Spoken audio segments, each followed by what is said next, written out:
Corinthians 7 NRSV. Now, in response to the matters you wrote about, it is good for a man not to have sexual relations with a woman, but because sexual immorality is so common, each man should have sexual relations with his own wife, and each woman should have sexual relations with her own husband. A husband shall fulfill his marital duty to his wife, and likewise a wife to her husband. A wife does not have the right over her own body, but her husband does. In the same way, a husband does not have the right over his own body, but his wife does. Do not deprive one another, except when you agree for a time to devote yourselves to prayer. Then come together again, otherwise Satan may tempt you because of your lack of self-control. I say this as a concession, not as a command. I wish that all people were as I am, but each has his own gift from God. One person has this gift, another has that. I say to the unmarried and to the widows, it is good for them if they remain as I am. But if they do not have self-control, they should marry, since it is better to marry than to burn with desire.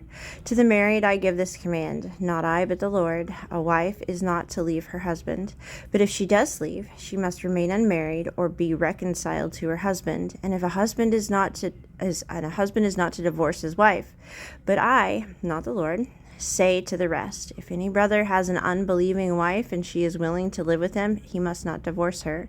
Also, if any woman has an unbelieving husband and he is willing to live with her, she must not divorce her husband. For the unbelieving husband is made holy by the wife, and the unbelieving wife is made holy by the husband. Otherwise, your children would be unclean, but as it is, they are holy. But if the unbeliever leaves, let him leave. A brother or sister is not bound in such cases. God has called you to live in peace. Wife, for all you know, you might save your husband. Husband, for all you know, you might save your wife. Let each one live his life in the situation the Lord assigned when God called him. This is what I command in all the churches. Was anyone already circumcised when he was called? He should not undo his circumcision. Was anyone called while uncircumcised? He should not get circumcised. Circumcision does not matter, and uncircumcision does not matter. Keeping God's commands is what matters. Let each of you remain in the situation in which he was called. Were you called while a slave? Don't let it concern you. But if you can become free, by all means take the opportunity. For he who is called by the Lord as a slave is the Lord's freedman. Likewise, he who is called as a freedman is Christ's slave. You were bought at a price. Do not become slaves of people. Brothers and sisters, each person is to remain with God in the situation in which he was called.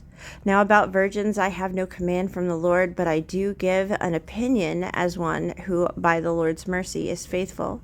Because of the present distress, I think it is good for a man to remain as he is. Are you bound to a wife? Do not seek to be released. Are you released from a wife? Do not seek a wife. However, if you do get married, you have not sinned. And if a virgin marries, she has not sinned. But such people will have trouble in this life, and I am trying to spare you.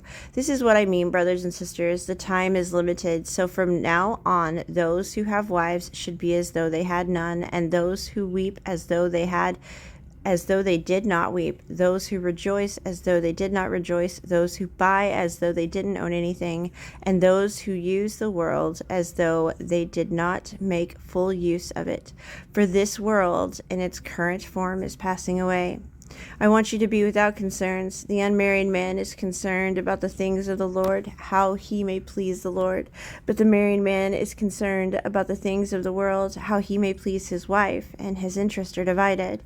The unmarried woman or virgin is concerned about the things of the Lord, so that she may be holy both in body and in spirit. But the married woman is concerned about the things of the world, how she may please her husband. I am saying this for your own benefit, not to put a restraint on you, but to promote what is proper, and so that you may be devoted to the Lord without distraction.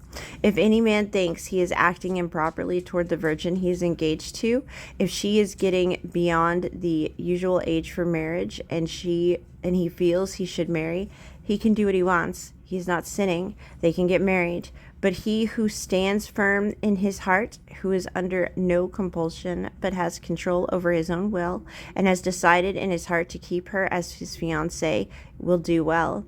So then, he who marries his fiancée does well, but he who does not marry will do better.